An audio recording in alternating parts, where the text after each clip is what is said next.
हमारे चैनल को सब्सक्राइब जरूर करें ताकि आपसे हमारे मजेदार कार्टून कभी न छूटे। भैया जरा सामान आराम से उतारना, कोई भी चीज टूटनी नहीं चाहिए। टेंशन मत लीजिए भैया जी, हम आपके फ्लैट में सामान को आराम से रख देंगे। बहुत देर से तेरे हाथ की बढ़िया अदरक वाली चाय का इंतजार कर रही थी। कितना रह गया सामान? सारा ऊपर फ्लैट में रख दिया ना। नमस्ते अंकल जी। नमस्ते बेटा, नए आए हो लगता है। जी अंकल जी, आज ही आया हूँ, बस सामान शिफ्ट कर रहा हूँ। आप भी इस एरिया में रहते हैं क्या? हाँ बेटा, वो सामने कोने वाला फ्लैट मेरा है। वहाँ दूध की दुकान है ना, वहीं से दूध लेने जा रहा हूँ। तुम्हें भी कुछ खरीदना हो तो उस दुकान से ले लिया करो। वहाँ पर दूध, दही, मक्खन, पनीर सब कुछ मिलता है। जी अंकल, बिल्कुल। थैंक यू अंकल जी।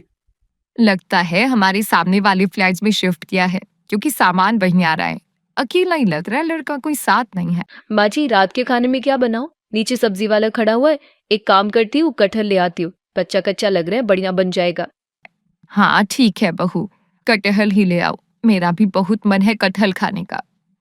आरती नीचे गली में सब्जी वाले से सब्जी लेने चली गई।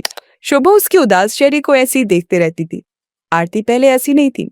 वो हंसी बोलती, सबसे खूब बातें करने वाली थी। 7 साल पहले आरती के पति का देहांत हो गया था।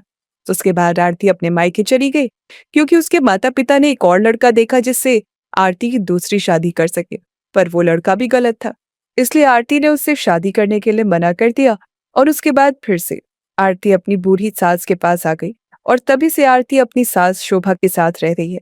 शोभा ने कई बार आरती को दूसरी शादी करने के लिए कहा, पर आरती ने फिर मन नहीं बनाया। ओ सब्जी वाले भैया, कटहल कैसे दिया? आरती की आवाज सुनकर रोहित नाम के उस आदमी की नजर आरती पर गई जो नया नया फ्लैट में आया था। रोहित ने आरती को हाय किया। आरती ने बहुत धीरे से हाय का जवाब दिया। हाय। हाय भैया, आधा किलो कटहल दे दो। कटहल? ये तो मेरी भी फेवरेट सब्जी है। भैया जी, सारा सामान आपके फ्लैट में रखवा दिया है। हमारा हिसाब करो तो हम जाएं, शाम होने वाली है। हाँ देता हूँ। आरती ने कटहल लिया और चुपचाप ऊपर फ्लैट में आती। रोहित भी अपने फ्लैट में सामान सेट करने लगा। आरती की रसोई की खिड़की से रोहित की रसोई की खिड़की साफ दिखाई देती थी। आरती रसोई में कटहल की सब्जी बना रही थी। अचानक उसकी नजर रोहित की रसोई की खिड़की की तरफ गई। रोहित आटे के डिब्बे को रसोई की ऊपर वाली अलमारी में रख रहा था। अचानक डिब्बे का ढक्कन खुल गया और सारा आटा रोहित के मुंह से लेकर कपड़ों पर गिर गया। रोहित ऐसा लग रहा था मानो कोई आटे में भीगा हुआ भूत हो। ये देखकर आरती अपनी रसोई से जोर से हंसी। मानो पहली बार इतने सालों बाद आरती के चेहरे पर हंसी आई। रोहित भी उसकी तरफ स्माइल करके देखने लगा। आरती ने अपनी हंसी को रोका तभी शोभा आ गई। अरे बहू, हंसना क्यों बंद कर दिया? तुम हंसती हुई बहुत प्यारी लगती हो, ऐसे ही हंसती रहा करो। रोहित बेटा, आरती बता रही है कि तुम्हें कटहल की सब्जी बहुत पसंद है। एक काम करो, तुम बहुत थक गए होगे सामान सेट करने में। आज रात का खाना हमारे घर ही खा लेना। थैंक यू आंटी जी। कटहल की सब्जी का नाम सुनकर तो मेरे से रहा ही नहीं जाएगा। मैं टाइम से पहले आ जाऊंगा। आरती उसे टेढ़ी नजरों से देख रही थी। वो चुप रही। थोड़ी देर बाद रोहित खाना खाने के लिए उनके घर आया। आंटी जी, ये फूल आपके लिए। तुम्हें कैसे पता कि मुझे गुलाब के फूल पसंद है? बहुत सुंदर गुलदस्ता है। आओ बेटा बैठो।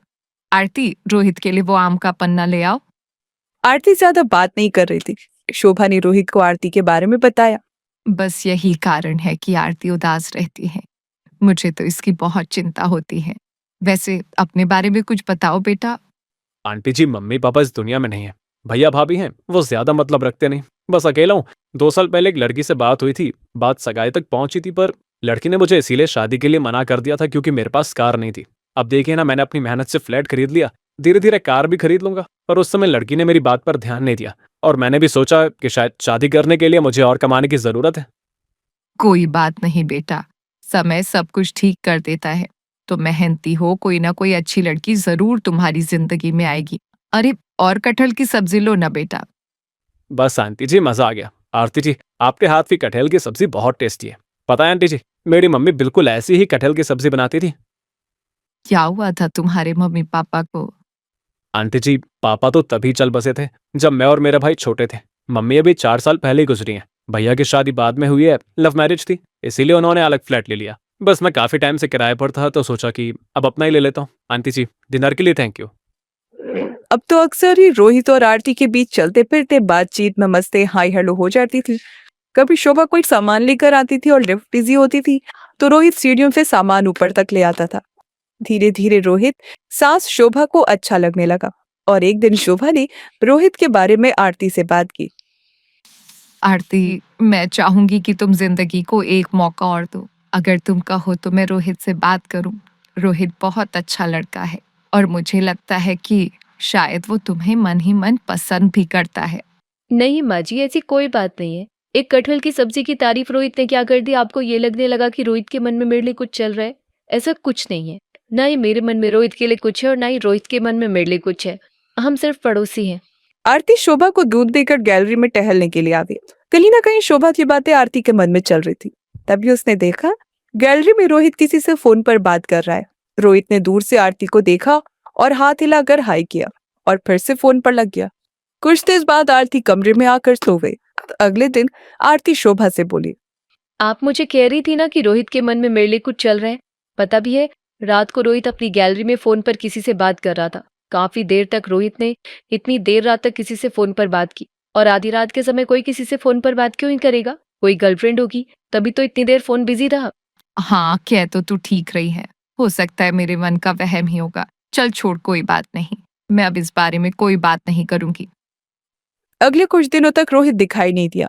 आरती बार बार उसके फ्लैट की तरफ झांकती तो फ्लैट के बाहर ताला ही दिखाई देता। हिम्मत करके आरती ने नीचे गार्ड से पूछ ही लिया, अरे मोहन, इधर आना। बोलो आरती दीदी, क्या हुआ? वो जो हमारे सामने फ्लैट पे रहते हैं, क्या नाम है उनका? रोहित। वो कहाँ गए हुए हैं? उनके फ्लैट के बाहर कुछ दिन से ताला लगा हुआ है। वो शादी के लिए गए हैं। आरती ने गार्ड के मुंह से बस इतनी बात सुनी और उसकी आंखों में आंसू आ गए। शायद उसके मन के किसी कोने में रोहित के लिए हल्की सी जगह बनने लगी थी। पर एक बार फिर आरती का दिल टूटा। वो उदास हो गए। उसने रात को खाना भी नहीं खाया और चुपचाप सो गई। अगले दिन आरती को रोहित के फ्लैट से आवाज सुनाई थी, मानो कोई शोर मचा रहा हो। अरे आरती बेटा, देख तो जरा, रोहित किसी मुसीबत में दिखाई दे रहा है। तू जाकर मदद तो कर। रोहित कब आया? जी माँ जी। आरती ने रोहित का दरवाजा खटखटाया। दरवाजा खुला हुआ था। मैं दरवाजा नहीं खोल सकता, जिसको अंदर आना है अपने आप आ जाओ, दरवाजा खुला हुआ है। आरती को यह सब अटपटा लगा, पर वो रोहित के फ्लैट में घुस गई। रोहित किचन में था और उसके दोनों हाथ चिपके हुए थे। सामने आधा कटा बिखरा हुआ कटहल रखा था। ये क्या कर रहे हो आप? और आपके दोनों हाथ चिपक क्यों गए? अरे क्या बताऊं आरती जी, दोस्त की शादी में गया था गाँव। वहां उसने पेड़ का ताजा कटहल दे दिया। बोला कि मुझे पसंद है तो मैं लेता जाऊं। ले तो आया, पर कटहल काटना कितना मेहनत का काम है ये आज पता चल रहा है। मेरे तो दोनों हाथ ऐसे चिपक गए मानो इस पर गोंद लगा दिए। छुड़वाने में मेरी मदद कीजिए ना आरती जी। आप दूर से क्या देख रही हैं? घबराओ नहीं, सरसों का तेल कहाँ रखा है? वो सामने बोतल रखी हुई है। आरती ने सरसों का तेल रोहित के हाथों पर छिड़का। अब दोनों हाथों को छुड़ाने की कोशिश करो। नहीं छूट रहा है आरती जी, दोनों हाथ चिपक गए हैं। आप मदद कीजिए ना। आरती ने रोहित के दोनों हाथ छुड़ा दिए। थैंक गॉड, आपने कितनी बड़ी मुसीबत से मुझे बाहर निकाल दिया। वैसे आइडिया अच्छा है, कटहल काटने के लिए सरसों का तेल का इस्तेमाल कर लूं। पर अब मैं क्या करूं, मेरे से तो ये सब हो ही नहीं रहा है। आप हटिए, सब्जी मैं बना दूंगी। आरती ने फटाफट से बढ़िया सी कटहल की सब्जी बनाकर तैयार कर दी। ऐसी सब्जी रोज खाने को मिल जाए तो कसम से मेरे तो लाइफ सेट हो जाएगी। अरे आप तो शादी कर रहे हो ना, उससे जिससे रात को फोन पर बातें करते थे, इसीलिए तो आप गए हुए थे। अरे मैंने बताया तो मेरे दोस्त की शादी थी। मेरी शादी होती तो मैं इस बिल्डिंग में सभी को इनवाइट करता। और आप रात में बात करने की बात कह रही हैं। वो तो मेरे बड़े भैया थे, कभी कभी मेरा हालचाल पूछ लेते थे। दिन में हम लोग बिजी होते हैं, इसीलिए रात में थोड़ी बात कर रहे थे। वैसे बात तो मुझे आपसे भी करनी है, अगर आप इजाजत दे तो। मेरे से बात करनी है, पर किस बारे में? अगर आप बुरा ना माने तो मुझे आपके हाथों की कटहल की सब्जी पूरी जिंदगी खानी है।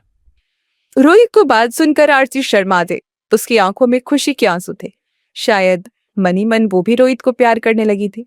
और फिर कुछ दिनों बाद रोहित के किचन में बढ़िया सी कटहल की सब्जी बन रही थी, जो उसकी पत्नी आरती बना रही थी।